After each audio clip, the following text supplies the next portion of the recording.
Rape के आरोप में फंसे नारायण साईं को सूरत पुलिस सरगर्मी के साथ तलाश रही है, लेकिन नारायण साईं पुलिस को चकमा दे रहा है। नारायण साईं बार बार अपना ठिकाना बदल रहा है। बड़ी खबर यह कि सूत्रों के हवाले से जानकारी मिली है, पिछले 6 दिनों से नारायण साईं पुलिस से बचने के लिए यहां वहां अपने ठिकाने बदलने में लगा हुआ है और इस वक्त नारायण साईं मध्य प्रदेश के किसी इलाके में छिपा हो सकता है। बताया यह जा रहा है कि नारायण साईं अभी मध्य प्रदेश में हो सकता है। पुलिस को छकाने के लिए नारायण साईं एक बार इस्तेमाल करने के बाद सिम कार्ड तोड़कर फेंक देता है। सोचिए जरा कितना शातिर है ये शख्स जो खुद को संत कहता है। ऐसा लगता है मानो कोई पेशेवर अपराधी हो, कोई भगोड़ा हो। पुलिस को चकमा देने के लिए लगातार सिम कार्ड बदल रहा है नारायण साईं। आपको बता दें कि पुलिस को झांसा देने के लिए नारायण साईं ये सारे हथकंडे अपना रहा है और उसके कुछ सेवादार भी लगातार उसके साथ हैं। और जो जानकारी मिल रही है उसके मुताबिक बहन भारती और मां लक्ष्मी भी इस वक्त नारायण साईं के साथ है और 6 दिन में 36 ठिकाने बदले हैं इस शख्स ने।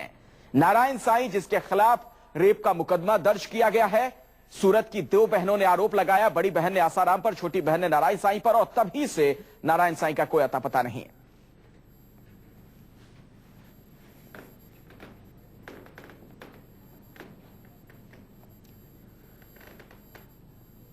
और इस मामले में ज्यादा जानकारी के लिए सीधे आपको लिए चलते हैं अपने 2 संवाददाताओं के पास। अहमदाबाद से भूपेंद्र हमारे साथ जुड़ चुके हैं और सूरत से संकेत पाठक हमारे साथ बने हुए हैं। पहले भूपेंद्र आपका रुख करना चाहूंगा, क्या जानकारी मिल रही है ट्रांजिट रिमांड को लेकर? पुलिस कब तक पहुंच सकती है आसाराम को लेकर वहां पर? देखिए, जोधपुर कोर्ट ने ट्रांजिट रिमांड सौंप दी है गुजरात पुलिस को और गुजरात पुलिस किसी भी वक्त वहां से जो इसमें फॉर्मेलिटीज होती है, सबसे पहले ट्रांजिट रिमांड के पेपर जो है कोर्ट ले जाए जाएंगे और कोर्ट में जेलर जब उस पेपर को लेकर सिग्नेचर कर देंगे उसके बाद ही वहां की जेल से आसाराम को गुजरात लाया जा सकेगा। तो ये सारी प्रक्रिया करने में हो सकता है शाम तक का वक्त बीत जाए। चलिए दोबारा आता हूं भूपेंद्र आपके पास, सूरत का रुख करना चाहेंगे।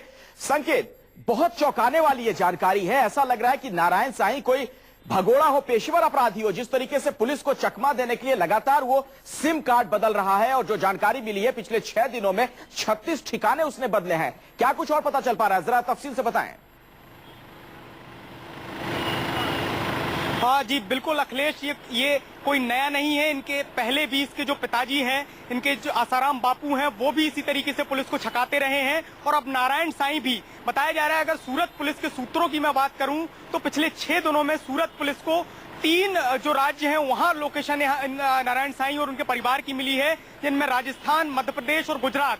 इन 3 राज्यों में अब तक उनकी लोकेशन मिल चुकी है। बताया ये भी जा रहा है कि उनके साथ 4 सेवादार मौजूद हैं जो आसाराम बापू के बेटे नारायण साईं और उनकी मां लक्ष्मी और बहन भारती को भगाने में मदद कर रहे हैं। करीब 12 सिम कार्ड ऐसे खरीदे गए हैं जिनका ये इस्तेमाल कर रहे हैं और एक बार फोन कॉल करने के बाद वो सिम कार्ड फेंक दिया जाता है। यानी जिस तरीके से जो पेशेवर अपराधी फरार होने में या भागने में इस्तेमाल करते हैं हथकंडे, वही हथकंडे नारायण साईं भी अपना रहे हैं। और अभी की अगर मैं बात करूं तो जो सूरत पुलिस के सूत्र हैं वो बता रहे हैं कि नारायण साईं मध्य प्रदेश के किसी इलाके में छिपे हो सकते हैं, क्योंकि मध्य प्रदेश में बताया जाता है कि आसाराम बापू और उनके कुनबे के लिए काफी सेफ जगह मानी जाती है। कई खुफिया ठिकाने वहां पर मौजूद हैं, क्योंकि आसाराम बापू को भी इंदौर से ही यानी मध्य प्रदेश से ही गिरफ्तार किया गया था और अब पुलिस को लग रहा है कि कहीं ना कहीं मध्य प्रदेश में नारायण साईं और उनका परिवार छुपा हो सकता है। जी संकेत, जो आसाराम के समर्थक हैं वो लगातार यही कह रहे हैं कि नारायण साईं कहीं भागा नहीं है, लेकिन जिस तरह से ये जानकारी सामने आई है कि वो लगातार सिम कार्ड बदल रहा है, जो मोबाइल के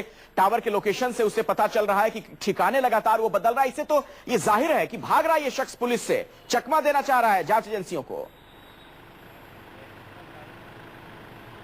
हाँ जी बिल्कुल अखिलेश, आपने सही कहा। नारायण साईं पिछले 6 दिनों से लगातार पुलिस को चकमा दे रहे हैं। सूरत पुलिस उनकी लोकेशन लगातार ट्रेस कर रही है और आपको मैं बताना चाहूंगा कि पिछले 6 दिनों में 3 राज्यों में इनकी लोकेशन मिल चुकी है और जो लेटेस्ट इन्फॉर्मेशन जो हमारे पास है उसके मुताबिक मध्य प्रदेश में नारायण साईं हो सकते हैं, लेकिन अभी तक सूरत पुलिस उनके नजदीक नहीं पहुंच पाई है। वहीं दूसरी तरफ नारायण साईं ये कह रहे हैं और उनके समर्थक, खासतौर से अगर मैं एक दिन पहले की बात करूं तो एक विज्ञापन भी छपवाया गया था नारायण साईं की तरफ से, जिसमें कहा गया था कि वो भागे नहीं हैं और वो पुलिस की जांच में सहयोग करेंगे।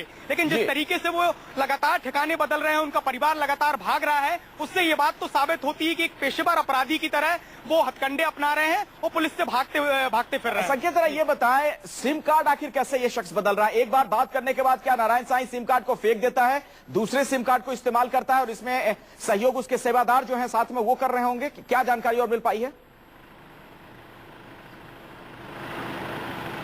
जी, मैं आपको बताना चाहूंगा कि इस पूरे मामले में 6 दिन बीत गए हैं। नारायण साईं की लोकेशन सूरत पुलिस की 6 टीमें लगातार उनका सर्च ऑपरेशन कर रही हैं। कई जगह दबिश भी दी गई है। साथ ही जो मोबाइल टावर हैं उनसे लोकेशन वहां पर पता की जा रही है। और जो सूरत पुलिस से हमें जानकारी मिली है उसके मुताबिक नारायण साईं ने करीब 12 सिम कार्ड खरीद कर रखे हैं और एक बार बात करने के बाद जो उनके सेवादार हैं वो सिम कार्ड को नष्ट कर देते हैं। यानी किसी तरह से अगर लोकेशन ट्रेस भी हो जाती है तो नारायण साईं तक पुलिस ना पहुंच पाए। यही हथकंडे उनके कह रहे हैं कि जब तक पुलिस को नारायण साईं के ठिकाने के बारे में जानकारी मिलती है, ये शख्स इतना शातिर है, वहां से रफू चक्कर हो जाता है, सिम कार्ड बदल लेता है, लगातार पुलिस को चकमा दे रहा है नारायण साईं।